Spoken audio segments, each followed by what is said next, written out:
Pada tahun 1402, Kekaisaran Ottoman yang sebelumnya tak tergoyahkan, kini berada di ujung kehancuran. Bayezid pertama, sang penguasa yang dikenal dengan julukan Yildirim, sang kilat di tengah badai yang ia ciptakan sendiri. Ambisinya yang membara telah membawa Kekaisaran Ottoman ke puncak kejayaan, tetapi juga ke tepi jurang kehancuran. Kini, ia jatuh sebagai tawanan Timur Lenk, sang penakluk dari timur. Kekalahan Bayezid di Ankara bukan hanya kehancuran pribadi, melainkan awal dari cobaan berat bagi Kekaisaran Ottoman. Dengan tiadanya sosok pemimpin yang jelas, Kekaisaran ini terbelah. Para putra Bayezid, seperti bayang-bayang gelap, mulai berebut kekuasaan, siap menghancurkan apa yang tersisa demi ambisi mereka sendiri. Kekaisaran yang semula kokoh kini menggantung di ujung tanduk. Perebutan kekuasaan ini akan menjadi luka terdalam dalam sejarah Ottoman. 4 putra Bayezid pertama, masing-masing dengan ambisi yang menyala-nyala, kini berdiri di medan penuh ketidakpastian. Kekaisaran Ottoman yang dulu megah berubah menjadi arena pertarungan saudara. Setiap putra membawa kekuatan, kelemahan, dan strategi mereka sendiri. Süleyman Çelebi, sang putra sulung. Di Balkan, ia mendeklarasikan dirinya sebagai Sultan Ottoman. Dengan dukungan bangsa Eropa dan keahlian diplomatiknya, ia mencoba menampilkan diri sebagai penguasa yang sah. Tapi, di balik keanggunan itu, tersembunyi kelemahan. Keangkuhan yang membuatnya rentan terhadap pengkhianatan. Di sisi lain Anatolia, Isa Çelebi mencoba mengukuhkan kekuasaannya. Tapi posisinya lemah, terjepit di antara wilayah-wilayah yang tidak setia dan kekuatan saudaranya. Seperti burung kecil di tengah badai, ia berjuang untuk bertahan, tetapi kekuasaannya tak benar-benar kokoh. Musa Çelebi, awalnya sekutu Sulaiman, adalah sosok yang penuh teka-teki. Diam-diam ia menyimpan ambisi besar, dan saat waktunya tiba, ia tak ragu untuk mengkhianati saudaranya. Musa adalah bayangan gelap dalam cerita ini, simbol bagaimana pengkhianatan bisa lahir dari darah yang sama. Dan yang terakhir, Mehmet Çelebi, putra bungsu Bayezid. Awalnya tampak sebagai sosok yang paling tidak berbahaya, tetapi di balik sikapnya yang tenang, tersembunyi kecerdasan dan kesabaran. Mehmet tidak hanya seorang prajurit, tetapi juga seorang pemikir. Ia memahami bahwa kekuatan sejati tidak hanya datang dari pedang, tetapi juga dari strategi dan kesetiaan. 4 putra, satu tujuan, menjadi sultan. Tapi siapa di antara mereka yang memiliki kemampuan untuk menyatukan kekaisaran? Pertarungan ini bukan hanya tentang kekuatan, tetapi juga tentang siapa yang mampu melampaui ambisi pribadi demi kejayaan Ottoman. Perebutan tahta Ottoman dimulai dengan konflik di Anatolia. Di satu sisi, Isa Çelebi, sang penguasa yang merajai sebagian kecil Anatolia. Di sisi lain, Mehmet Çelebi, saudara bungsunya yang tenang namun penuh strategi. Pertempuran mereka menjadi awal dari perang saudara yang akan mengubah sejarah Kekaisaran Ottoman. Isa, meskipun memiliki keberanian, gagal membaca kekuatan saudaranya. Mehmet, dengan kecermatan seorang arsitek, menyusun rencana yang teliti. Dalam serangkaian pertempuran, Mehmet berhasil mengalahkan pasukan Isa, memaksanya melarikan diri dengan tergesa-gesa. Namun, seorang Çelebi tidak menyerah dengan mudah. Isa mencoba melakukan serangan balik, berharap merebut kembali kendali Anatolia. Tapi takdir telah menentukan jalan lain baginya. Dalam bayang-bayang pengkhianatan, dia dibunuh oleh pihak yang semula mendukungnya. Dengan kematian Isa, Mehmet memantapkan posisinya di Anatolia. Tapi perang saudara ini baru saja dimulai. Di Balkan, konflik lain sedang menunggu giliran. Sementara Mehmet bertarung di Anatolia, Süleyman Çelebi mengukuhkan kekuasaannya di Balkan.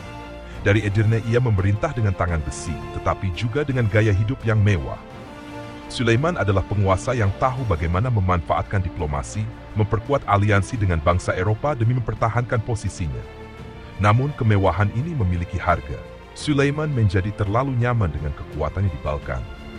Ia mengabaikan Anatolia, meninggalkan saudaranya untuk bertarung tanpa campur tangannya. Kepercayaan dirinya yang berlebihan mulai menimbulkan rasa tidak puas di antara sekutunya.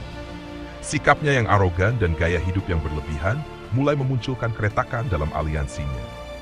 Para pendukungnya, meskipun tetap setia secara publik, mulai meragukan apakah Süleyman benar-benar pemimpin yang mampu menyatukan kekaisaran. Pergulatan awal ini bukan sekadar tentang pertempuran militer, tetapi juga tentang karakter.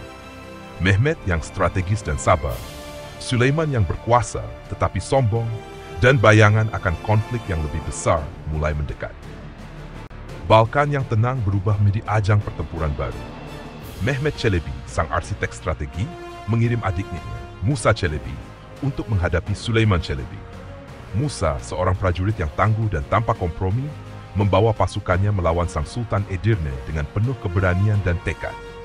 Dalam pertempuran yang menentukan, Musa mengalahkan pasukan Süleyman. Sang Sultan yang terbiasa hidup dalam kemewahan tidak mampu menghadapi keberanian Musa. Pada tahun 1410, Süleyman jatuh, bukan hanya dari tahtanya, tetapi juga dari kehidupan ini. Dengan kemenangan ini, Musa Çelebi memproklamirkan dirinya sebagai penguasa Edirne. Tapi kekuasaan adalah pedang bermata dua. Musa yang sebelumnya menjadi simbol harapan, segera berubah menjadi bayangan tirani. Di bawah kekuasaan Musa, Edirne berubah menjadi tempat yang penuh ketakutan.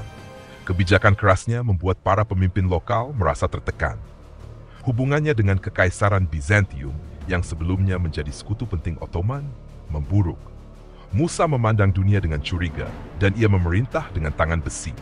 Kekuasaan yang dibangun di atas ketakutan jarang bertahan lama. Para pemimpin lokal yang dulunya mendukung Musa mulai berpaling. Dalam hati mereka, api pemberontakan mulai menyala.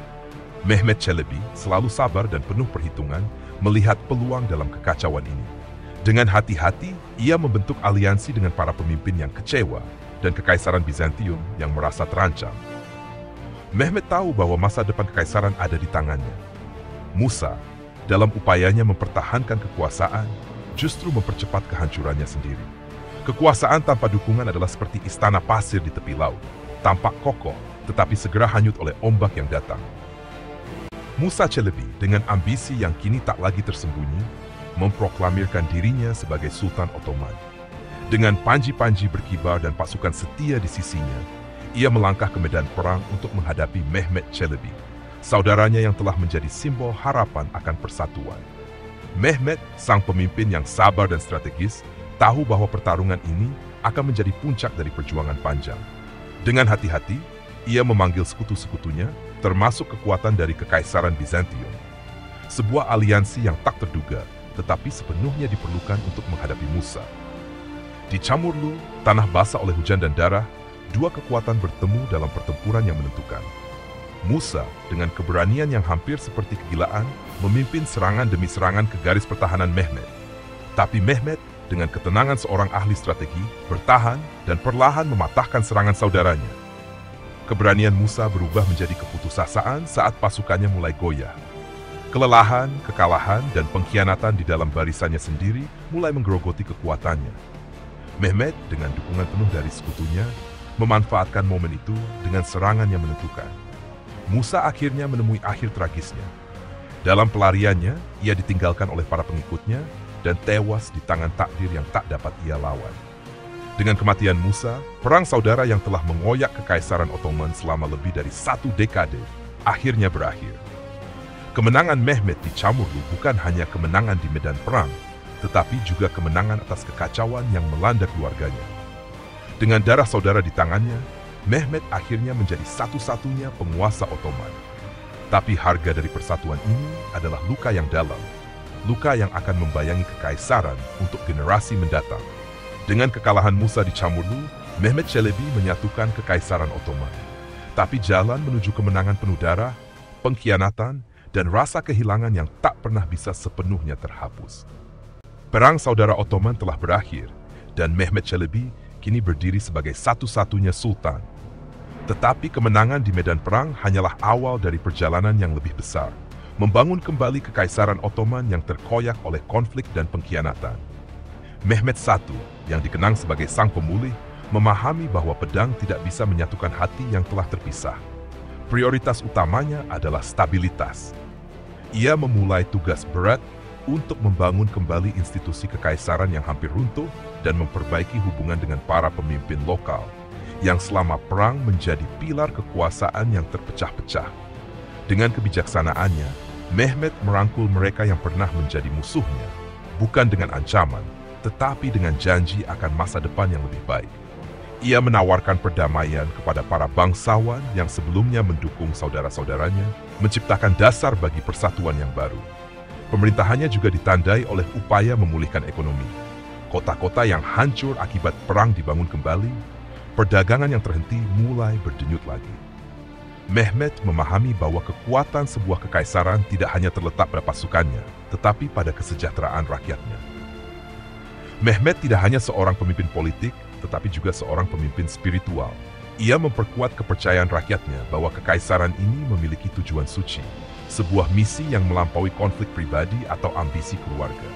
Di bawah kepemimpinan Mehmet I, Kekaisaran Ottoman tidak hanya pulih dari luka perang saudara, tetapi juga mulai membangun fondasi untuk masa kejayaan di masa depan. Perang telah berakhir dan persatuan yang baru lahir, meskipun rapuh, mulai menguat. Namun Mehmet tahu bahwa trauma dari konflik tidak akan mudah dilupakan.